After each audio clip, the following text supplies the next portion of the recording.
El Canal del Congreso presenta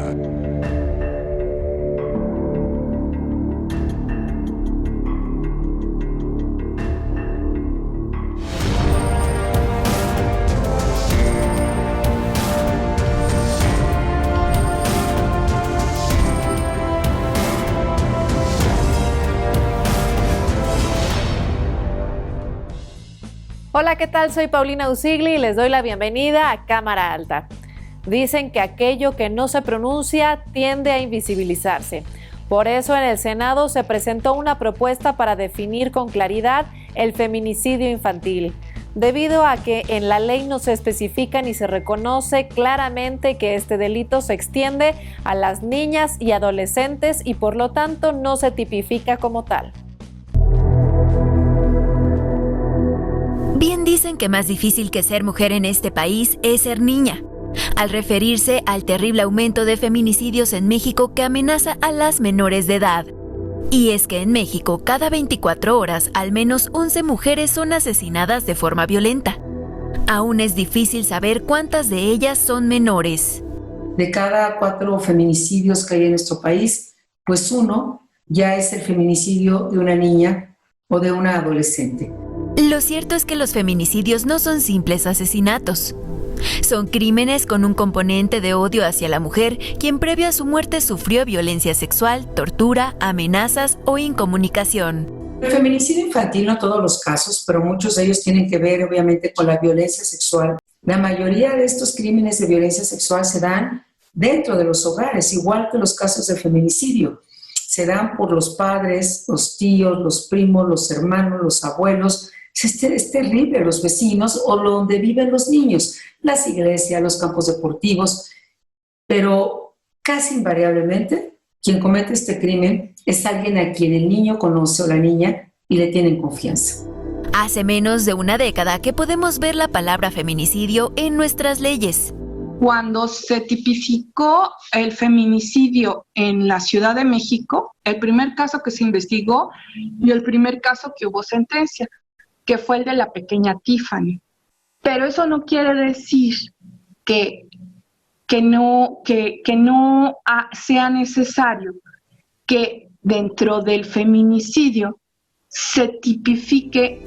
Actualmente existe una iniciativa en el Senado de la República para que la ley sea más específica y se investiguen los crímenes a niñas y adolescentes. Todos los códigos penales que lo tipifican no hacen una especificación de lo que es el feminicidio infantil. El aumento de este delito también hizo que la Cámara Alta instalara en 2020 una comisión especial para dar seguimiento a los casos de feminicidio de niñas y adolescentes. Uno de los temas de dicha agenda será la prevención del delito. La estadística es importante para visibilizar que hay un problema. Porque si no se conoce el problema, pues entonces ¿cómo se va a trabajar en la solución? Una de las formas de prevenirlo sería la denuncia. La denuncia que hagan no solo las personas que están alrededor cuando sepan que una niña es vulnerada, que es abusada, la denuncia ciudadana. Quiero que nos sensibilicemos un poco.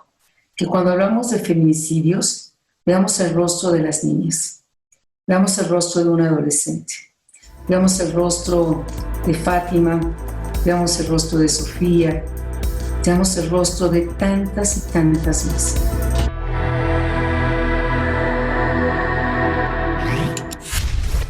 Célebres son los discursos que el doctor y senador comiteco Belisario Domínguez escribió en defensa de la legalidad, el restablecimiento del orden constitucional y la libertad, tras el asesinato del presidente Francisco I. Madero y el vicepresidente Pino Suárez, a manos del usurpador Victoriano Huerta.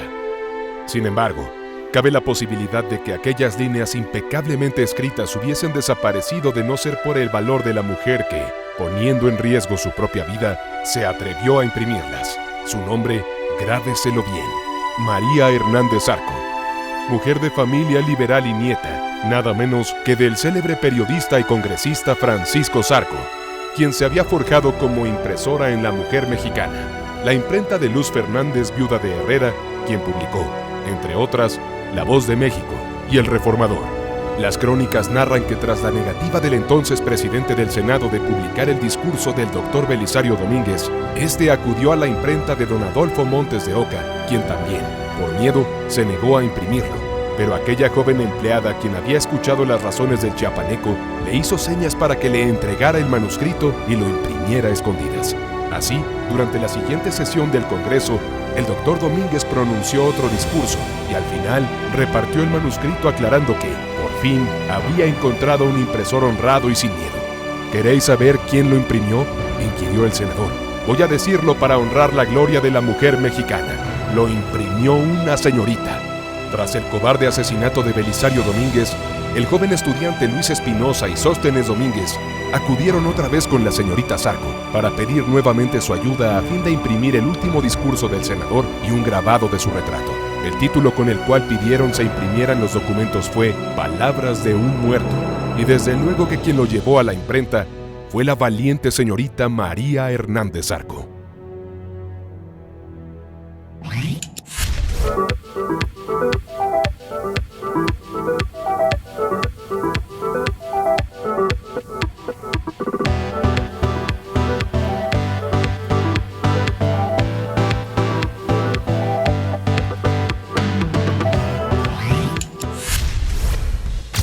Hoy en día se hace mucho alarde respecto a la era del conocimiento y el desarrollo digital. Sin embargo, aún existen muchas comunidades que ni siquiera cuentan con acceso a Internet, a esa distancia que separa a quienes cuentan o no con la tecnología y las herramientas de la comunicación. Se le llama brecha digital, un pendiente del cual también se ocupa la Cámara Alta. La brecha digital podría definirse como la diferencia que existe entre las personas que tienen acceso a las nuevas tecnologías de la información y la comunicación y las que no tienen acceso a ellas, creando una gran desigualdad e inequidad social. Sin duda alguna, la pandemia ha profundizado las desigualdades educativas. El confinamiento ha hecho imprescindible tener una computadora en casa y conexión a Internet para poder seguir con las clases virtuales. Pero, ¿qué sucede cuando la sociedad te obliga a manejar las tecnologías y no te entrega las oportunidades para hacerlo? Debido a la falta de suministro eléctrico, Internet y herramientas tecnológicas, los estudiantes de diversos niveles educativos no pueden acceder a todos los contenidos y elementos del programa Aprende en Casa, y solo se limitan a los que transmiten por radio y televisión. Esto refleja que dicho programa no ha sido implementado de la misma manera en todo el país, aspecto que pone en desventaja el aprendizaje en localidades con altos índices de marginación como Chiapas, Oaxaca, Guerrero y Michoacán.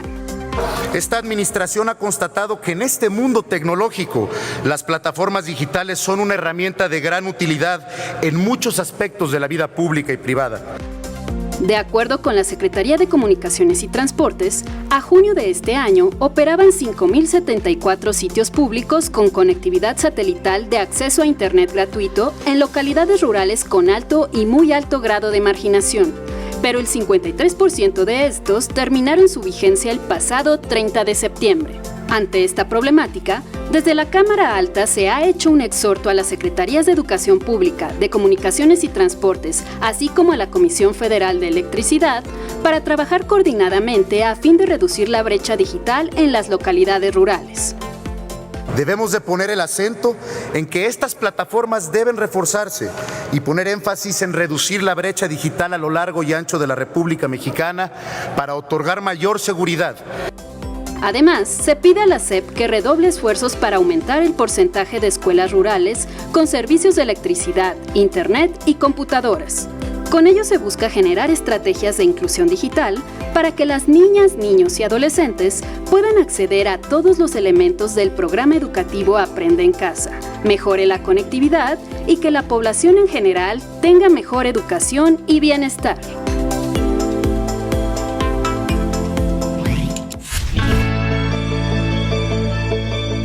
Entre los egresados de la Universidad Autónoma Metropolitana se reconoce cierta tendencia hacia la ideología de izquierda, herencia de los primeros planes de estudio y los resabios del sistema modular.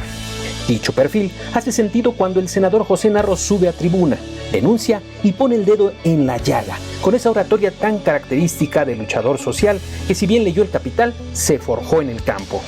Aunque nació en Ciudad Mante, Tamaulipas, José Narro Céspedes se hizo en Zacatecas, pues mientras terminaba la carrera de medicina, partió hacia aquella tierra de grandes pintores y poetas a realizar su servicio social y desde entonces entabló un compromiso con la gente de Valparaíso y de la zona serrana, con el campesino y con el productor, y después con todos los que se acercaron a pedirle una receta o un consejo.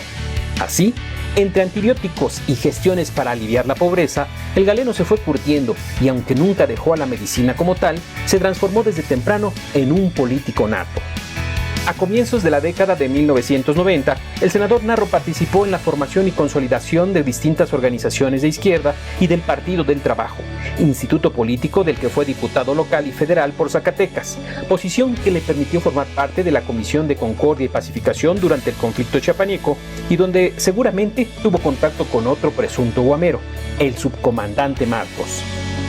Que el médico hoy ocupe la presidencia de la Comisión de Agricultura, Ganadería, Pesca y Desarrollo Rural de la Cámara Alta lo debe al trabajo realizado en el Frente Popular de Lucha de Zacatecas y a la Coordinadora Nacional del Plan de Ayala, desde donde logró impulsar créditos para maquinaria agrícola y asegurar un buen precio para el frijol, entre otras conquistas. En redes sociales, donde José Narro Céspedes se describe como político y luchador social, el senador publica de vez en cuando algunas postales de corte histórico que revelan cierta inquietud por esta materia, punto a favor de quien no quiere repetir los errores del pasado.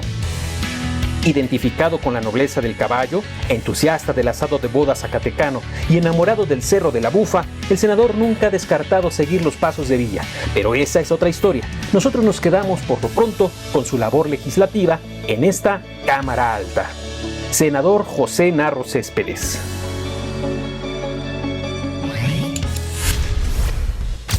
A pesar de que el sector turismo es uno de los pilares de la economía nacional, en México aún existen grandes retos en materia de sustentabilidad, competitividad e inclusión social.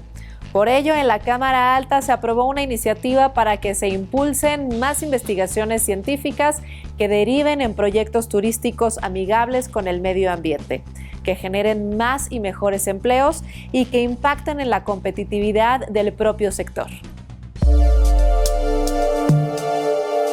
México tiene tanta riqueza y diversidad cultural en cada uno de sus estados que el turismo nacional es una fuerza que nos impulsa. Pocos países tienen tanto. 132 pueblos mágicos, 35 sitios patrimonio de la humanidad y 9 patrimonios culturales inmateriales son solo un ejemplo de esto. Según datos de la Organización para la Cooperación y el Desarrollo Económico, México es el 7º país más visitado a nivel mundial, lo que lo convierte en uno de los sectores económicos más dinámicos y con mayor potencial de crecimiento. En 2019, el turismo aportó el 8.7% del Producto Interno Bruto Nacional, lo que se traduce en 4.5 millones de empleos directos. Por ello, en la Cámara Alta se presentaron 2 dictámenes que reforman la Ley General de Turismo a fin de establecer nuevos mecanismos de cooperación interinstitucional para el fomento de la integración económica transfronteriza del sector turístico. El objeto de este dictamen es contribuir a mejorar los mecanismos de coordinación entre la Secretaría de Turismo y la Secretaría de Comunicaciones y Transportes, con el fin de realizar acciones coordinadas que permitan el aumento de la competitividad del sector turístico en la región fronteriza mediante el establecimiento de acuerdos interinstitucionales. El segundo dictamen busca incentivar la innovación tecnológica e investigación científica en favor del sector turístico nacional. Y es que la apertura de nuevos destinos turísticos y la entrada de operadores internacionales en un contexto de creciente globalización han dado lugar a una intensificación de la competencia. Los países con mayor desarrollo han establecido un paradigma en donde el crecimiento económico sostenido y la productividad se basan cada vez más en la investigación científica para obtener nueva información y conocimientos que a su vez derivan de innovación tecnológica. Ante la relevancia económica de este sector y para lograr un crecimiento sostenido a largo plazo que lleve beneficios a toda la población, se debe fomentar el trabajo coordinado interinstitucional para realizar acciones que permitan evolucionar hacia un modelo competitivo en el turismo global, aplicando ciencia y tecnología bajo un esquema de crecimiento incluyente y sostenible.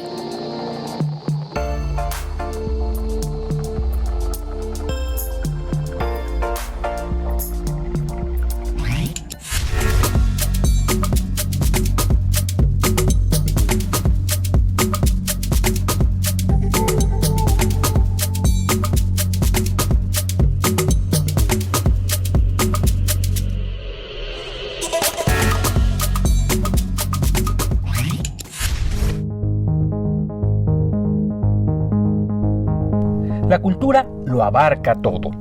Se vive día a día, se aprende, se padece y también se goza profundamente. La cultura es cimiento y es sustento. Con estas palabras de bienvenida, abre el micrositio de la Comisión de Cultura de la Cámara Alta, un espacio donde también se puede leer que nuestra cultura emana de nuestras comunidades y, por lo tanto, no hay comunidad sin cultura y no hay cultura sin comunidad.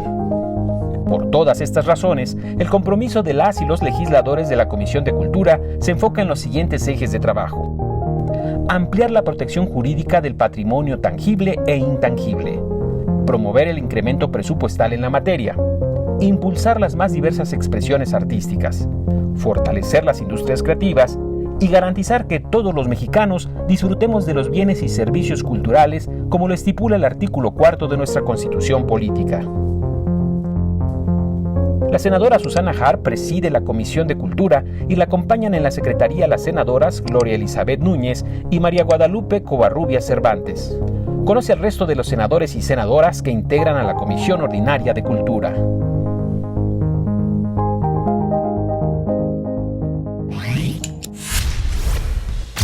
¿Cuántas veces hemos escuchado sobre alguien que ha logrado estudiar notablemente una carrera profesional, como ingeniería, medicina o leyes, pero con todo y su experiencia e inteligencia no logra poner en orden sus finanzas debido a que desde la infancia careció de una adecuada educación financiera? Incorporar esta asignatura a nivel básico es una de las reformas recién propuesta por la Comisión de Educación de la Cámara Alta. El mundo actual enfrenta muchos retos. Algunos de ellos están relacionados con la economía, las finanzas personales y el bienestar de las familias.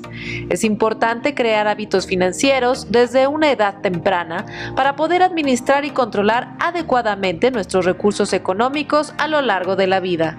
Los buenos hábitos financieros son fundamentales para el manejo del patrimonio personal siempre y el patrimonio familiar.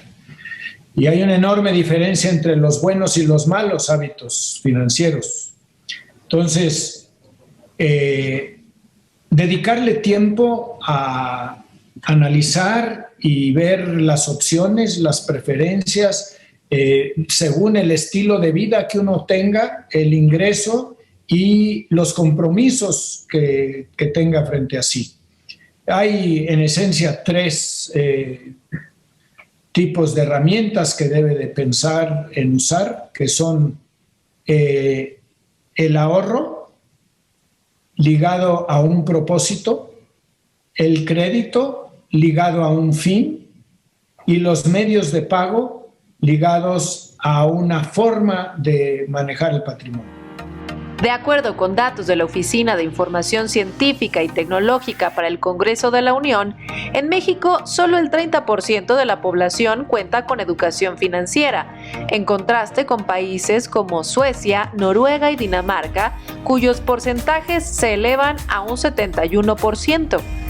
En 2018, el 68% de la población mayor de edad cuenta con algún producto financiero, refiriéndose a cuentas, créditos, seguros o ahorro para el retiro. Sin embargo, más de la mitad de estos instrumentos se refieren a cuentas de nómina, lo que significa que finalmente solo son ocupados como instrumentos para acceder al efectivo y no como un incremento en la cultura financiera. Motivada por esta situación, la Comisión de Educación de la Cámara Alta aprobó un dictamen para incorporar la educación financiera en los planes de estudio como un elemento fundamental de la enseñanza y la cultura.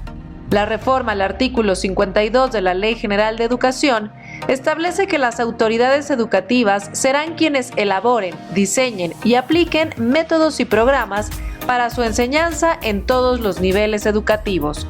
Por ejemplo, tenemos alianzas con el Museo Interactivo de Economía, el MIDE, que está en el antiguo convento de Betlemitas en el centro histórico en Tacuba, casi esquina con el eje central. Ahí hay visitas, o había antes de la pandemia, visitas de escuelas permanentemente y tiene distintos aspectos. Como es interactivo, es muy atractivo aprender en ese museo. El ahorro, el crédito, los medios de pago, cómo funcionan los mercados financieros, todo eso es muy importante que desde pequeño lo vayan aprendiendo. Si no empezamos a inculcar en nuestros niños buenos hábitos financieros, estaremos repitiendo la historia sin preparar adecuadamente a las futuras generaciones.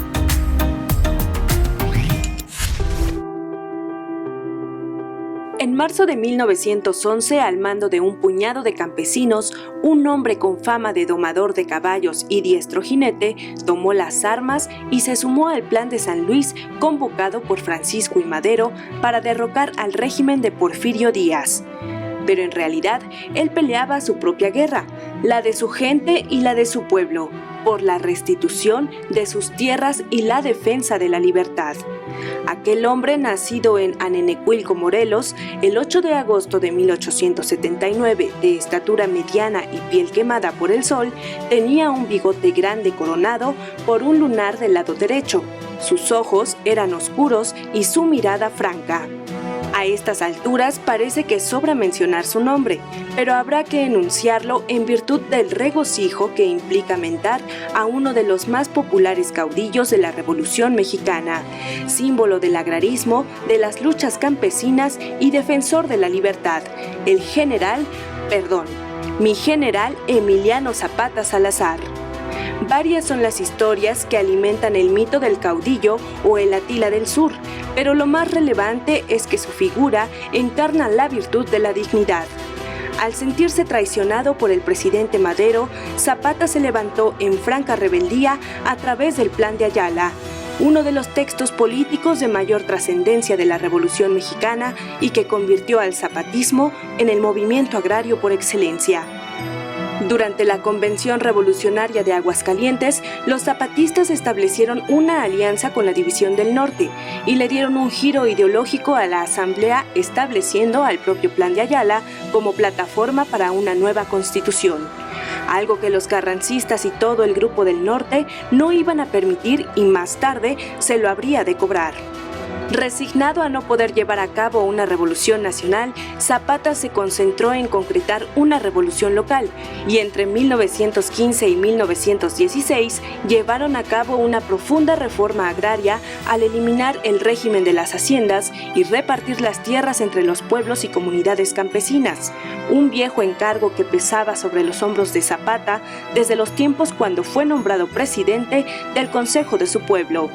Arrollado por el ejército constitucionalista, el Ejército Libertador del Sur llegó a su ocaso tras la muerte a traición de Zapata, en un ardid orquestado por Pablo González y su subordinado Jesús Guajardo.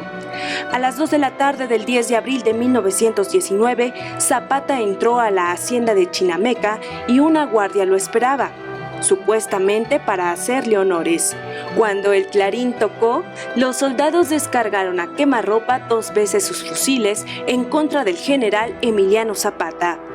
Aunque recién se cumplieron 100 años de su muerte, el legado del caudillo del sur trasciende su época por la dignidad de su causa, razón más que suficiente para que el nombre de mi general Emiliano Zapata Salazar se imprima con letras de oro sobre el muro de honor del Congreso de la Unión.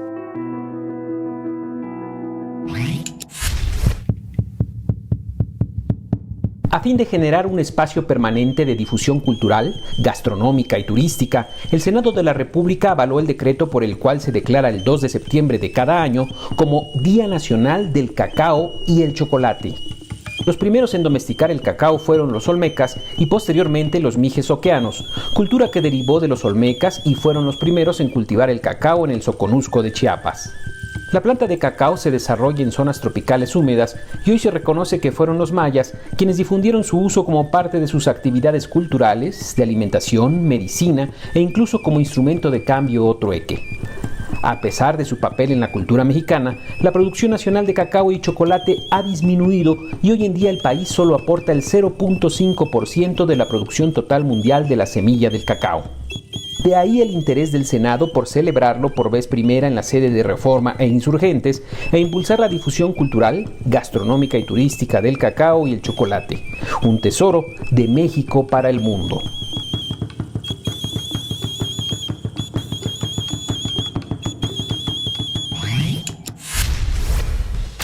Eso es todo en Cámara Alta, pero aquí estaremos puntualmente con nuestra próxima entrega de esta revista informativa dedicada al seguimiento de la información que se genera en el Senado de la República.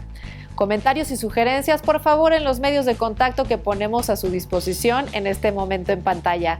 Soy Paulina Usigli y me despido a nombre de todos quienes hacemos posible Cámara Alta. Hasta pronto.